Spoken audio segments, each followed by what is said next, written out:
Ito mga idol, magandang tanghali. Ito, may lubog yung pintuan ng FB L300. Ipo-puller ko lang. So bago mo puller ito mga idol ay sa sander ko.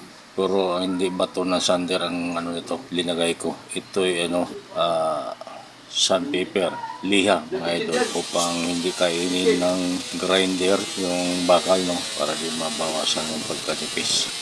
Ito yung ginagawa ko bago ipuller. Kaya ng lubog mga idol, ito ay ano lang, kunting lubog lang, di naman masilyahan ng pinto dahil medyo malalim. Ito ipupuller mga idol para di nadukutin mga idol. Nasa singit din kasi mga idol, malaking trabaho din kung dukot-dukutin. Samantalang mayroon naman kaming puller, hila-hila lang mga idol, okay na. Hila-hila lang mga idol, napakasimple ang trabaho lang mga idol. Ayun, ganun pa man mga idol, maraming salamat sa inyong panonood. God bless. See you sa lahat.